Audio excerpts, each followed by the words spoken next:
Hello all Easter day ആയിട്ട് എൻ്റെ പട്ടി ഷോ തന്നെ ഞാൻ തുടങ്ങി കേട്ടോ. സ്വീഡിഷ് കുർബാനയ്ക്ക് ഇന്ന് സാരിയൊക്കെ എടുത്തുകൊണ്ട് ചെത്താന്ന് ഞാൻ കരുതി പോന്നു കേട്ടോ. വൈകിട്ട് 9:30 കുർബാനയ്ക്കാണ് പോകുന്നത്. ഇഷികയുടെ ഇലോണ്ടും കൂടിയാണ് പോയത്. ഞങ്ങൾ പള്ളിയിൽ ചെന്ന് മുകളിൽ കയറിയപ്പോഴത്തേക്കും താഴെ ഇരിക്കുന്ന ആൾക്കാരൊക്കെ അങ്ങോട്ട് ഇറങ്ങിപ്പോയി. ഞങ്ങൾക്ക് ആദ്യം മനസ്സിലായില്ല, പിന്നെയാണ് മനസ്സിലായത് അച്ഛൻ്റെ കൂടെ അവരെല്ലാവരും കൂടെ ഒരുമിച്ച് വരും. അച്ഛൻ്റെ കയ്യിലൊരു തിരിയുണ്ട്.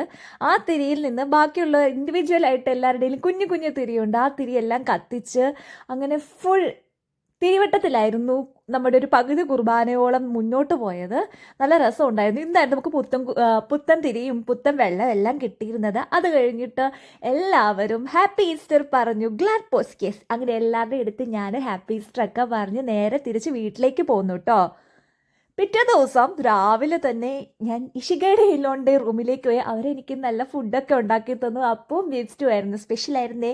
ഈസ്റ്റർ ആയതുകൊണ്ട് കുറയ്ക്കണ്ടല്ലോ, അതുകൊണ്ട് അവരുടെ കൂടെ ഇരുന്ന് ഞാൻ ബ്രേക്ക്ഫാസ്റ്റ് ഒക്കെ കഴിച്ചു. അത് കഴിഞ്ഞിട്ട് ഉച്ചക്കലത്തേക്ക് നമ്മളിങ്ങനെ ഓരോരുത്തർ കുറച്ച് കുറച്ച് ഫുഡ് ഉണ്ടാക്കിക്കൊണ്ട് വന്ന് നമ്മളെല്ലാവരും കൂടെ ഒരുമിച്ചിരുന്ന് കഴിക്കുകയായിരുന്നു. കുറേ നേരം വർത്താനം പറഞ്ഞു. നാട്ടിൽ നിന്ന് വന്നതിന് ശേഷം ഇത്രയധികം വിഭവങ്ങൾ കൂട്ടി ഒരു എന്താ പറയുക, നോൺ വെജ് സദ്യ അങ്ങോട്ട് കഴിച്ചു. അത് തന്നെ നല്ല ടേസ്റ്റി ആയിരുന്നു.